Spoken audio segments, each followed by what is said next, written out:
About 15% of our faculty members in our universities today have been able to qualify to this hire.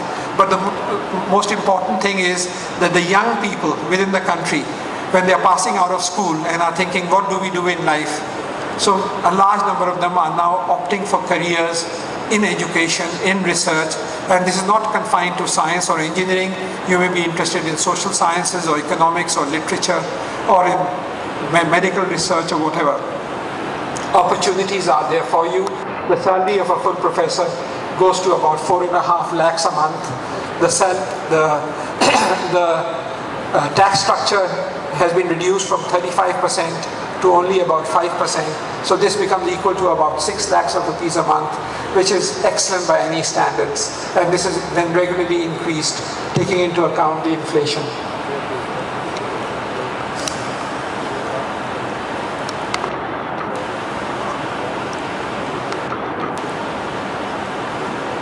So we sent about 11,000 students abroad. We toughened the criteria, established quality assurance cells, and then we talked about how IT has grown across the world in the last decade. So I was also the minister for IT, and I said, can we use IT to leapfrog? Can we move forward using information technology? So during that time, when I was a minister, at that time when I joined the government, only 29 cities had internet facilities. We rapidly increased that, and within 3 years we had 2,000 towns and cities and villages which had access to internet. So this was a huge transformation. Within a short span of 2.5 years, we increased fiber access from 40 cities to 1,000 cities. The internet growth usage exploded and continues to grow phenomenally. The bandwidth prices were $87,000 per month for an E1 line. Those were sharply brought down to a few $100s. And mobile telephony was not expanding because there were several reasons. The calls were very expensive. There were only 300,000 mobile phones in Pakistan in the year 2001. 16 lakh the pure Pakistan mein mobile phone. And so I looked at the reasons, and one of the reasons were calls were very expensive. Second was there was not much competition, so we brought in Uphone as a competitor. We lowered the rates, and the most important reason was that people had to pay for calls that they were receiving. When a call koi kar raha hai, paise aapki jeb se ja rahe hain. So the common person was hesitant. Why should I have a mobile phone and pay for other people's calls? So we changed that, and we said, brought in the CPP regime, calling party pays. And as a result of that, a boom started. And from 0.3 million, we have now crossed 110 million. And this has become one of the strongest. So 11 crore ho gaye 3 lakh se. Explosive growth hua hai mobile telephony ke andar. We established the Pakistan Educational Research Network, PERN, which connects universities with high-speed internet access. And on this, we established one of the finest digital libraries anywhere in the world. Today, every student in every public sector university has free access, not to 1 or 2 or 6, but to 25,000 international journals with back volumes, and to some 60,000 textbooks from 220 international publishers. So this is a huge repository of knowledge which is available free of charge to every student in every public sector university of Pakistan, including the weakest university in Balochistan. Access to scientific instrumentation. We said every student must have, every researcher must have access. So we brought in a novel way. If you want a sample analyzed through NMR or mass or spectroscopy, you can send your sample to any institution of your choice, and the analysis will be done free of charge. For you, the bill will be paid by the Higher Education Commission. We placed Pakistan's first satellite in space, ParkSat-1, and that was used for the virtual university that we established. And we established the MIT Mirror website in Pakistan for all their open access materials. And we started a program for need-based scholarships. If you want to go to LUMS or if you want to go to GIK, the fees is so high that a common person can't afford it. So we said it is a responsibility of the government to help these, even for private universities. So we started a ₹1 billion program for scholarships. So admissions would be given on merit and merit alone. And if the parents can't afford it, then the government would provide the scholarship money from this fund for even the private sector institutions. Most of the money that we spent was on human resources. We started a 4-year undergraduate program and standardized degree programs, monitored private universities. There was a huge increase of access from 1947 to 2003. In 2003, there were only 270,000 students.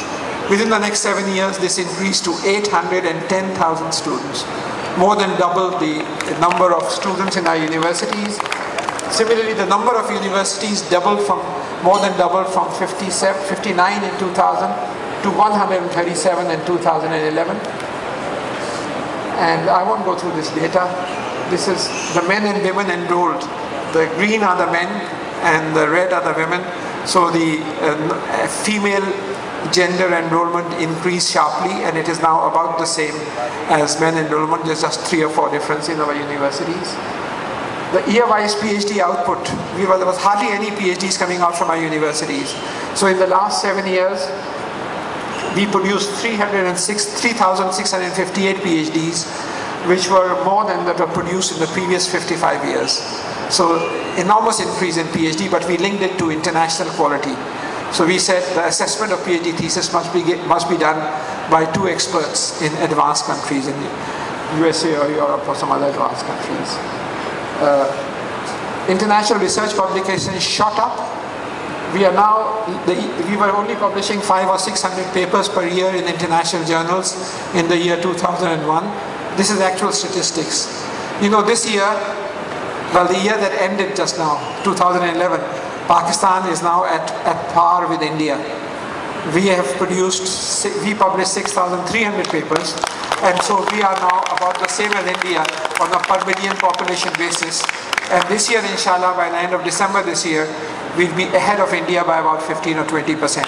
So this is a tremendous transformation that is going on in the higher education sector in Pakistan. This is the world share of Pakistan's research publications. This has tripled. World university rankings, I talked to you, we had none till 7-8 years ago. Now we have several universities which are ranked among the top 300, 400, 500 universities of the world. Karachi University in Sciences was ranked at 223, National University of Science and Technology at 250, and UET at 281 in the world. There are several. We have 5 or 6 universities now which are ranked. Set up a large number of research centers which are relevant to our economy, and promoted science parks and innovation. And a number of articles and tributes were paid. Nature is the world's leading science article, and they have published 4 editorials about Pakistan, of what kind of a tremendous transformation Pakistan is going through and has gone through. And they published a special editorial on 22nd September 2010, which happened to be my birthday, again commending what had been done by Pakistan in higher education. I received the highest civil award of Austria also, which was the Austrian government, for what we had done in Pakistan for higher education.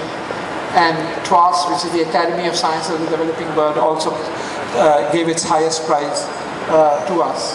And the Royal Society in London, which is the world's most famous scientific society, has published a book called A New Golden Age, and it says that Pakistan and what has happened in higher education represents the best practice model to be followed by other developing countries. India became worried. This is very interesting. The Indians became worried, and the advisor to the Indian Prime Minister, Professor C.N.R. Rao, who has the status of a federal minister, made a detailed presentation to the Indian Prime Minister on what was going on in Pakistan. And there was an article published in Hindustan Times on 23rd of July 2006, which was entitled Pak Threat to Indian Science. This was the heading of the article, Pak Threat to Indian Science. And it started with the words that Pakistan may soon join China in giving India a serious threat in the field of science. And then it talked about what we had achieved. Now let me turn that, while we had done so much, it's a constant battle within Pakistan against the corrupt. And we must have the courage to stand up. And this is the other point I wish to make here. Dante, the famous French author once said that the hottest place in hell should be reserved for those who see wrong being done and don't stand up and fight. So if you see wrong being done, have the courage to stand up and have the courage to say the truth.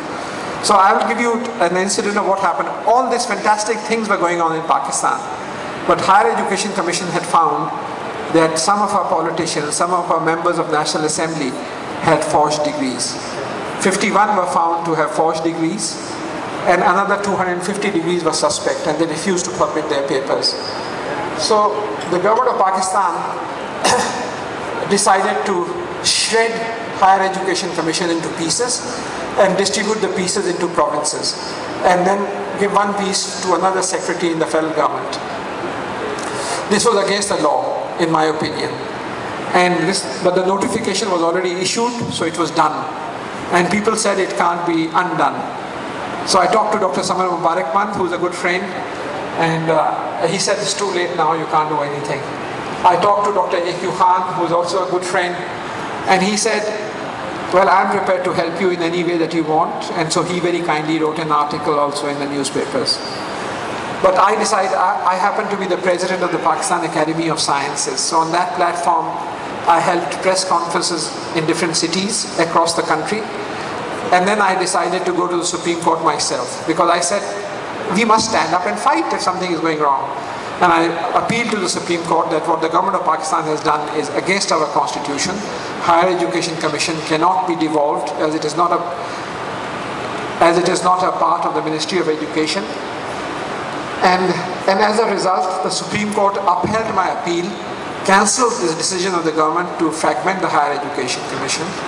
And so the HEC has survived to this day as a result. So the point I'm making is, one of you can make a difference if you have the courage. I alone stood up and fought and went up directly to the Supreme Court and had the decision changed.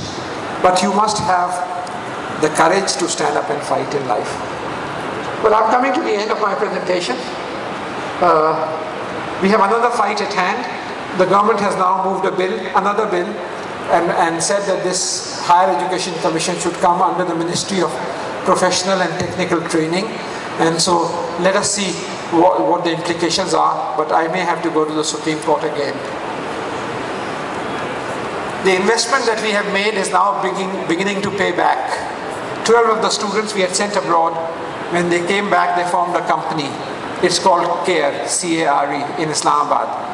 And they won a contract of $250 million for an IT effort, IT-related project in competition to international companies, about 20 billion rupees for IT-related companies. So, my conclusion, dear children, is that you have strong, huge forces within you. So, discover and improve yourselves. Every day that you wake up, you have a certain amount of information within you. That night, when you go to sleep, you have a slightly different storage of information within you, depending on what you have done during that day. It's an equilibrium. If you learn, if you read, if you study, the equilibrium is positive. If you do nothing, then you know a little less than what you did when you woke up that morning. So make sure that each day that equilibrium remains positive, as I do. I study every day, not because I have to, but because it is a thirst. Ek pyas hai. I like to learn, I like to know, I like to improve myself, I like to improve knowledge, and I like to disseminate that knowledge, and hence my books and articles and so on to others. And as I said, it is the challenges in life that makes it worth living. Don't be afraid to dream big dreams. My dream that we should set up a center which should be so good that people from the West should come to study here, and alhamdulillah, it has happened. My dream that we should improve the higher education sector, and we have had a significant amount of success, although there's still a long way to go. So don't be afraid to dream big dreams, but then work hard, tirelessly, with passion, to make those dreams come true. And The four pillars of progress are education, science and technology, innovation and entrepreneurship. This is the most humbling moment of my life. And I'll just show you one slide here. You see I have a feather in my pen, a feather in my hands as a pen. And I'm signing a book. This book is 350-year-old book of the Royal Society, London. And this book has the signatures of Darwin, and it has the signatures of Sir Isaac Newton. And the most humbling moment of my life was when I was elected to the as a fellow of the Royal Society London and asked to put my signatures on this famous book. A replica of this book is available in my center, in my institute, but the original book, this is old parchment paper, usi zamane ka chala aa raha hai. So this is the most humbling moment of my life, as I said.